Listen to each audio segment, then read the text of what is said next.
بسم اللہ الرحمن الرحیم۔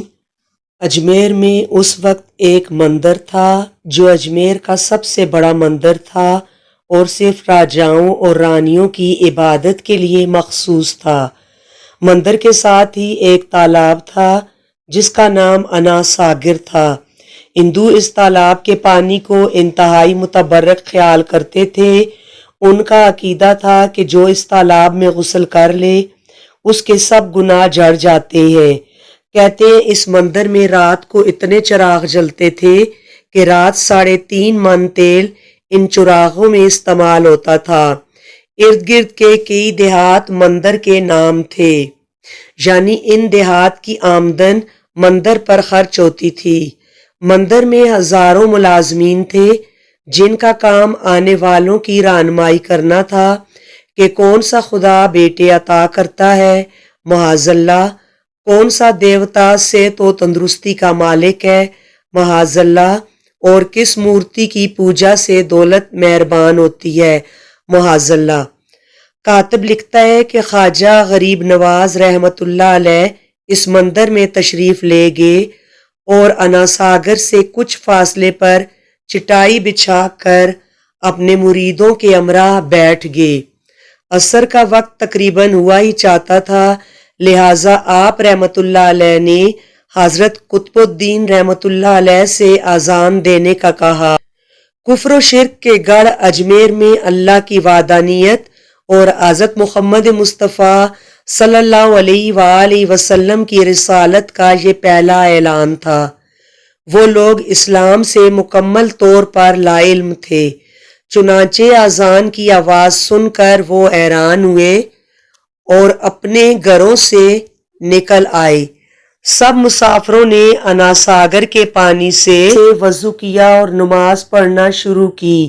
سب ہندو حیران رہ گئے کہ سب بھگوان تو اندر ہیں تو یہ لوگ صحن میں کس بھگوان کو سجدہ کر رہے ہیں۔ جب شام ہوئی تو راجا کے اونٹ جو دن میں چرنے کے لیے گئے ہوئے تھے اپنے چرواہوں کے ساتھ واپس آنے لگے۔ اتفاق سے جہاں حضرت خواجہ رحمت اللہ علیہ اپنے ساتھیوں کے ساتھ بیٹھے تھے وہ جگہ راجا کے اونٹوں کے بیٹھنے کی تھی۔ چرواہوں نے بابا صاحب رحمت اللہ علیہ سے کہا، اٹھو بابا، اونٹوں کے بیٹھنے کی جگہ خالی کرو۔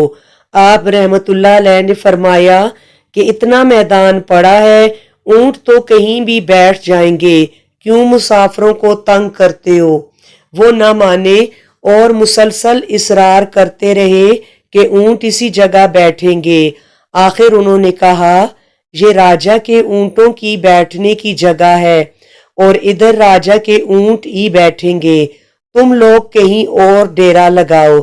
آخر آپ رحمت اللہ علیہ نے اٹھتے ہوئے حضرت قطب رحمت اللہ علیہ سے فرمایا، اٹھو قطب الدین، یہ کہہ رہی ہیں کہ یہ اونٹوں کے بیٹھنے کی جگہ ہے تو چلو اونٹ ہی بیٹھے رہیں۔ یہ کہہ کر آپ رحمت اللہ علیہ اپنے ساتھیوں سمیت وہاں سے اٹھ گئے۔ اگلی صبح جب اونٹوں کو چرائی کے لیے لے جانے کا وقت آیا اور چرواہوں نے اونٹوں کو اٹھانا چاہا تو انہیں پتہ چلا کہ اونٹ اٹھنے کے قابل نہیں ہیں۔ انہوں نے اونٹوں کو مار مار کر زبردستی انہیں اٹھانا چاہا لیکن وہ بیٹھے ہی رہے۔ چرواہے پریشان ہو گئے کہ جو اونٹ ان کے ایک اشارے پر اٹھ بیٹھتے تھے آج کیوں نہیں اٹھ رہے۔ آخر انہیں یاد آیا کہ کل اس مسافر فقیر نے کہا تھا کہ چلو اونٹ ہی بیٹھے رہیں۔ لوگ اکٹھا ہونا شروع ہو گئے۔ کوئی کہہ رہا تھا فقیر کوئی کامل جادوگر ہے اور کسی نے خیال ظاہر کیا کہ وہ کوئی بھگوان کا اوتار ہے معاذ اللہ۔ بات راجہ پرتھوی تک پہنچ گئی کہ ایک مسافر فقیر نے راجے کے اونٹوں پر جادو کر دیا ہے۔ راجہ نے حضرت معین الدین رحمت اللہ علیہ کو پیغام بھیجا کہ تم کیسے فقیر ہو جو بے زبانوں کو باندھ رکھا ہے، یہ بیچارے بھوک پیاس سے مر جائیں گے، اس لیے مہربانی کر کے اپنا جادو واپس لے لو۔ آپ رحمت اللہ علیہ نے فرمایا، ہم مسلمان ہیں اور مسلمان بد دعا نہیں کرتے، نہ ہی جادو۔ جاؤ، جس کے حکم سے بیٹھے تھے اسی کے حکم سے اٹھ کھڑے ہوں گے۔ اب جو جا کر اٹھایا تو اونٹ پہلی ہی بار پر اٹھ بیٹھے۔ ہندوؤں کی دلچسپی ان مسافروں میں بڑھنے لگی۔ پانچوں وقت اذان ہوتی اور نماز ادا کی جاتی۔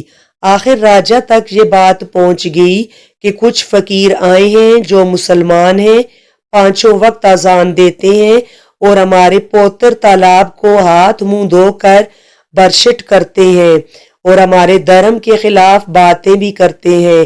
کہتے ہیں یہ مورتیاں پوجنے کے قابل نہیں، یہ تو محض پتھر ہیں، اس لیے انہیں یہاں سے اٹھایا جائے۔ راجہ نے فقیروں کو پیغام بھجوایا کہ تم لوگ ماس گوشت کھاتے ہو، ہمارے دھرم کے خلاف بولتے ہو اور تو اور ہمارے پاک تالاب کو اپنے ہاتھ ڈال کر ناپاک کرتے ہو، جو ہم برداشت نہیں کر سکتے، اس لیے تم لوگ یہاں سے چلے جاؤ۔ آپ رحمت اللہ علیہ نے فرمایا کہ اور بھی تو اتنی دنیا آتی ہے، ہمارے پانی لے لینے سے کون سا کمی آ جائے گی؟ لیکن وہ کہنے لگے کہ وہ سب ہمارے اپنے دھرم کے لوگ ہیں اور تم دوسرے دھرم کے ہو، آئندہ تم لوگوں نے تالاب کو ناپاک کیا تو ہم سختی سے پیش آئیں گے۔ آپ رحمت اللہ علیہ نے حضرت قطب الدین بختیار رحمت اللہ علیہ سے فرمایا، قطب الدین شاید یہ لوگ آئندہ ہمارے پانی لینے پر کوئی فساد برپا کریں، جاؤ ایک مشکیزہ پانی لے آؤ تاکہ ضرورت کے وقت کچھ پانی تو موجود ہو۔ لہٰذا حضرت قطب رحمت اللہ علیہ نے ان سے فرمایا چلو ہم مشکیزہ بھر لیتے ہیں۔ وہ اس شرط پر مان گئے کہ تمہارا جسم پانی سے نہ چھوئے۔ حضرت قطب رحمت اللہ علیہ تالاب کی سیڑھیوں پر جا بیٹھے اور مشکیزہ پانی میں ڈبو دیا۔ جب وہ بھر گیا تو حضرت قطب رحمت اللہ علیہ نے وہ مشکیزہ اوپر کھینچا، لیکن جو ہی مشکیزہ پانی سے باہر آیا انا ساگر کا پانی خشک ہو گیا، گویا سارا انا ساگر مشکیزے میں بند ہو گیا ہو۔ انا ساگر کا خشک ہونا تھا کہ پورے اجمیر میں کورام مچ گیا۔ وہ رو رہے تھے کہ ہم جو گناہوں کی گٹھڑیاں لاتے ہیں اور انا ساگر میں غسل کر کے ان سے چھٹکارا پا لیتے ہیں، اب ہم گناہوں کا بوجھ لیے کدھر جائیں گے؟ سارے علاقے میں خبر پھیل گئی کہ مسافر فقیر نے جادو کے زور سے انا ساگر کو خشک کر دیا ہے۔ راجہ اس نئی صورتحال سے بہت پریشان ہوا۔ اس نے اپنے وزیروں کو بلایا، سب نے یہی کہا کہ فقیر یا تو جادوگر ہے یا پھر واقعی کوئی کامل فقیر ہے۔ ساتھ ہی وہ پریشان ہوئے کہ اجمیر کی رونق تو تھی ہی انا ساگر کے دم سے، اسی کی وجہ سے لوگ دور دور سے اجمیر آتے تھے اور اپنا ایمان تازہ کر کے لوٹتے تھے۔ انا ساگر کے خشک ہو جانے سے ہندو دھرم کی تبلیغ کو دھچکا لگے گا اور یہی تشویشناک بات تھی۔ آخر طے پایا کہ فقیر سے مذاکرات کیے جائیں، آخر وہ چاہتا کیا ہے، اگر اس کے مطالبات معقول ہوں تو تسلیم کر لیے جائیں، یا پھر سب مرد عورتیں اور بچے جا کر فقیر کی منت سماجت کریں کہ لوگوں کو پریشانی سے نجات دلاؤ اور ہم پر کرم کرو، ہم پاپ بوجھ اٹھائے کدھر جائیں اور کیسے سکون پائیں۔ یہ تجویز زیادہ آسان تھی، لہٰذا تمام لوگ بابا صاحب رحمت اللہ علیہ کے پاس آئے اور بولے، بابا تم بھی وضو کر لیا کرنا، لیکن بھگوان کے واسطے ہمارے انا ساگر ہمیں لوٹا دو۔ آپ رحمت اللہ علیہ نے حضرت قطب رحمت اللہ علیہ سے فرمایا، جاؤ قطب مشکیزہ واپس تالاب میں ڈال آؤ۔ جو ہی مشکیزہ تالاب میں الٹا گیا، انا ساگر کے کناروں تک اچھل آیا۔ اس پانی نے کئی دلوں کو دھو ڈالا۔ ہندو قوم کی اپنی تاریخی کتابوں میں بھی ہندو مورخ اس بات کو تسلیم کرتے ہیں کہ اس شام 32,000 ہندو کلمہ پڑھ کر مسلمان ہو گئے۔ ان ہندوؤں کے مسلمان ہو جانے سے ہندو پنڈتوں اور عام ہندوؤں میں بھی غم و غصے کا طوفان اٹھ کھڑا ہوا۔ وہ سوچ میں پڑ گئے کہ فقیر اگر کچھ دن مزید ادھر رہ گیا تو دیوی دیوتاؤں کا تو نام لینے والا بھی کوئی نہ رہے گا۔ لہٰذا لوگوں نے راجہ کو مجبور کیا کہ جلد کچھ کیا جائے۔ راجہ نے مندر کے بڑے پنڈت رام دیو کو بلایا اور اسے بابا صاحب رحمت اللہ علیہ سے مناظرہ رکھ کر جلد از جلد انہیں شکست دینے اور اجمیر سے باہر نکال دینے کا حکم دیا۔ رام دیو اپنے وقت کا مانا ہوا پنڈت تھا جس کی علمی قابلیت کی دور دور تک دھوم مچی ہوئی تھی۔ اس نے راجہ کو یقین دلایا کہ جلد ہی راجہ کوئی اچھی خبر سنے گا۔ رام دیو بابا صاحب رحمۃ اللہ علیہ کے پاس آیا اور الٹے سیدھے سوالات کرنا شروع کیا۔ بابا صاحب رحمۃ اللہ علیہ نے خاموشی اختیار کیے رکھی۔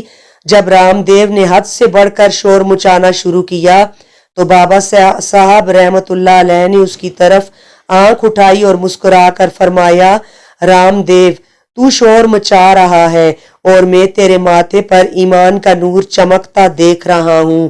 اس نگاہ اور لہجے میں نہ جانے کیا جادو تھا کہ رام دیو قدموں پر گرا اور روتے ہوئے بولا، بابا جس دھرم کے تم ہو اسی دھرم میں مجھے بھی شامل کر لو۔ سب لوگ جو مناظرہ دیکھنے آئے تھے اس کایا پلٹ پر ششدر تھے اور رام دیو جو بابا کو شکست دینے آیا تھا خود مفتو ہو چکا تھا۔ ناظرین کرام، آپ سے درخواست ہے کہ ہمارے چینل کو سبسکرائب کریں، ویڈیو کو لائک ضرور کریں، یہ آپ کی طرف سے ہماری حوصلہ افزائی ہے۔ جزاک اللہ۔